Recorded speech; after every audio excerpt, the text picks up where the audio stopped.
is interesting. Yeah, I think more of a control mage There's a for me. Loyi, Yeah, Loyi, something like that. Zetian, Loyi. but it can get dived like. By the Suyo. Yeah, Kalea, you're right. Okay. Among the Eve. players, Okay, there you when go. I give the word, Yeah. which Still I Eve, was Khalid, made that was for. banned out in game 1. Very classic. Through here, yeah. I like it. Yeah. No fuss, no rush, no coconuts. Why would you? So why does the Benedetta look a bit better now? You're right. That's why I think Dyrov is also kind of possible if he practiced it. That's a big question, right? Like, all right, a pick can work, but does he have mastery over it? And that's a big discussion. Look at Coach Moody and Flap. They're thinking about I think it. Moody's trying to justify it, and this is going to be an experimental pick. I can tell. I can tell. In game 3. Surprise pick, not experimental. Surprise pick Okay. here in game 3. Okay. So we laid out the suggestions there. The clouds are ever shifting. Sora. So Sora Valentina. All right, not on the too same crazy. team. Not as crazy. Yeah. I like how we're like, yeah, you know, he's kind of been slept on now for a bit. Well, be the conclusion, though, of our Clash of Titans. Will Team Falcons finally be the team to do it? Will they give the first loss to Team Liquid here in the Season 17 of the MPL Philippines, or will they stay on top of it all and Team Liquid maintain the streak? There's just so much more, obviously, flexibility. We've seen this Kalea work so well for Falcons in game number 2. So that mid-trio control is going to be definitely on their side, especially if you hit level 4. JP might have a harder time defending with the quick sand guard. You know what JP likes to do. He likes to soak up the ultis. He's not going to be able to do that as much because of the threat of the Tidal Strike and the Tsunami Slam. Yeah, and Ogwen's been one of the best Kalea users so far here in Season 17. Yeah. There goes the quick sand guard for you. And they've been doing a really good job so far here in mid. Now there's Kyle forcing out the flicker from Sanji. Okay, well, that's about as usual as it gets, especially when you have a Suyo on your side, but you just give a battle spell down. That's still a minor win right now for Team Falcons as they still maintain theirs. Also controlling the jungle, so at least no one went down, and TL is actually going to be in a good position to contest into this first turtle. They still have about almost 30 seconds left. Anji, okay, JP's there. They're looking for these level 4s once they come online. Now, with the turtle also being on this side of the map, we will see, I guess, in terms of if the Sora ends up being better for the team fight, especially when level 4 comes into consideration, because again, this is Uranus for Sanford. Both gold laners will stay on their side, and we'll see this 4v4 break out here. Okay. Oh, Haji quite Haji. low here. Still doesn't use the flicker though. It's gonna be okay.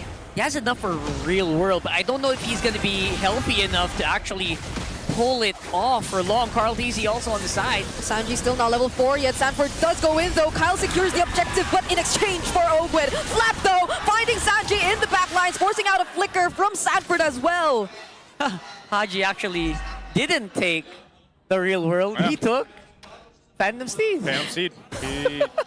You know, sometimes that's what it is with Haji, man. Like, you know, I don't know if, again, sometimes he just takes what he can get because of that situation, or it's all part of the KDA machine. But the Phantom Seed seemed to go ahead and play its part. I'm sure we'll see him later on take more of the real world manipulation. But that's one of the great things about having a Valentina, right? You have all these options that you can utilize. Oh. Very flexible. You like to see? JP's not even level 4 yet, man. They're getting boxed out. So good advantage here being done by Falcons. Obviously, they're doing exactly what you need to do if you're facing against CLPH. Do not give away more deaths, or don't give away too many deaths in the early game. And you should be able to play level. Oh, Teddy. Focus on Teddy again. Yeah, there goes the Tidal Strike. Doesn't necessarily land on Teddy though. Now he gets to use the Zaman Force still and is safe under the turret.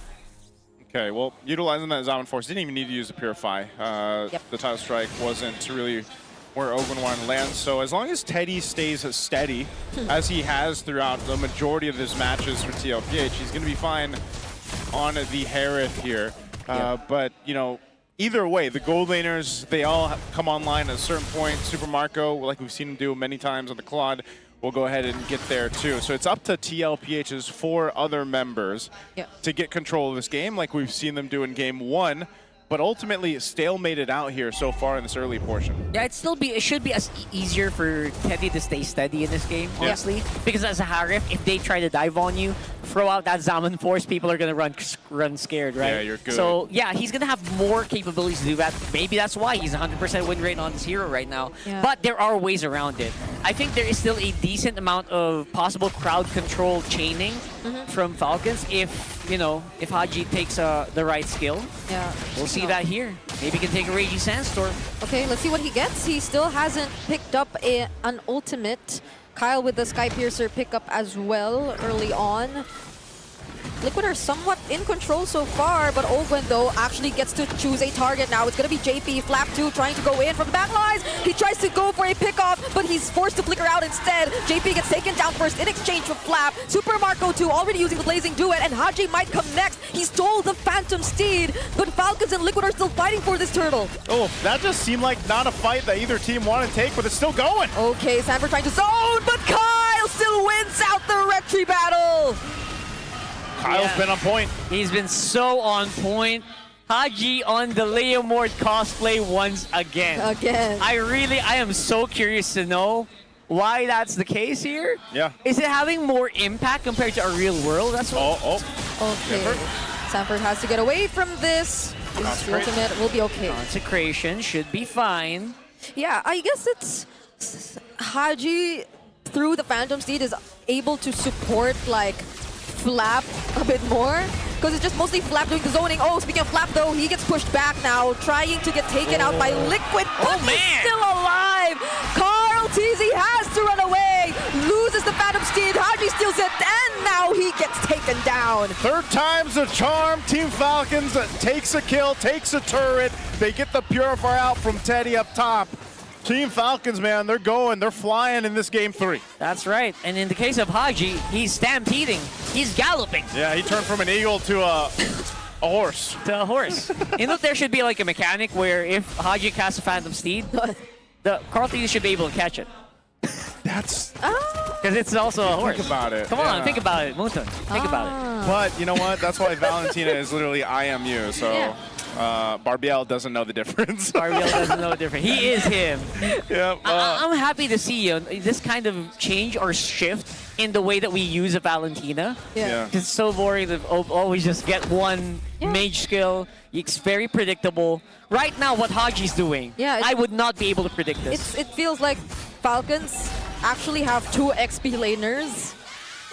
2 people just going in for the zone and the dive. Because Ogwen's just mostly really in for the setups. Yeah.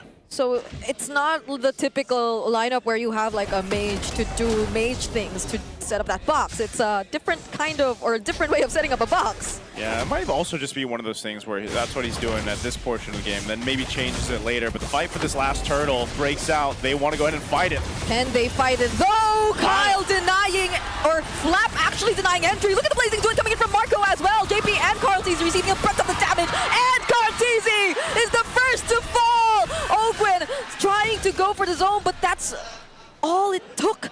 Falcons are already 3K ahead. Yeah, Falcons really cracked the code here where TLPH is most vulnerable. And I think they're finding Carl TZ over and over again, making sure that Sanji can't really fight as much. Yep. I don't know what kind of zoning they're doing, but it's working. It's working great. And I think part of that was, again, letting Team Falcons get the Valentina plus the Sora combo. It seems like it's really difficult for Team Liquid to set up the way they want to set up. Yeah. Now, part of that puzzle is obviously Teddy. When he's going to be joining these fights, he does pick up a Feather of Heaven. He was there for that last one, but still, just I think it's more so of they need the proper setup for this to work. If you're Team Liquid Philippines, at least for now, we'll see how they play out into the First Lord. But even looking at their items, you know, most of them only have that first item locked in. Teddy does have the starting item scythe with the Feather of Heaven, though, but they've got some catch-up to do. You know, now that Team Falcons has 5,000 nearly ahead. Yeah, they've got some big catching up to do. And this is actually a very unfamiliar situation, I feel like, for TLPH for a majority of the 6 weeks that we've been playing. Yeah. Very few teams have actually put them on the brink of losing. Again, not many can say that. That's why, again, Clash of Titans, boys. Clash of Titans. Oh, it's a real feel. Teddy, who gets caught here. Oh! Still alive though. Carl TZ now might go for the punish. Open flickering out just to stay alive. JP with a raging sandstorm also. But Falcons are just too tanky. Now they're the ones answering back with the blazing do it and the real work from behind. Carl TZ and Sanji get caught in everything, and it's only Sanford and Teddy left alive. Team Falcons knew they could win that fight after Teddy had to burn the Purify. Super Marco saw it and he went for it. They're seeing an opening here. They are going to have Lord priority for this game. 7,000 on the gold score advantage. And Kyle is just one step ahead in this matchup. Yeah. It's going to be a free Lord over to Falcons here. And now look at this. Kyle already level 15. Carl TZ has not had a great time. He's already 3 deaths in this Leomord. And 11 down. Wow. 4 level gap. How many people can say they've done that in this season? So interesting too, because we were just talking about the comparison in the jungle, you know, and how dominant Carl TZ has been, of course. We'll then leave it to Kyle.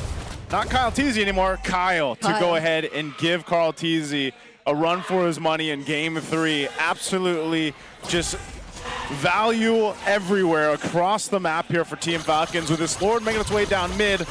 They're primed and ready to go ahead and take down some of these base turrets. Now TL, it's been pretty messy for them. From Game 2 now up to Game 3.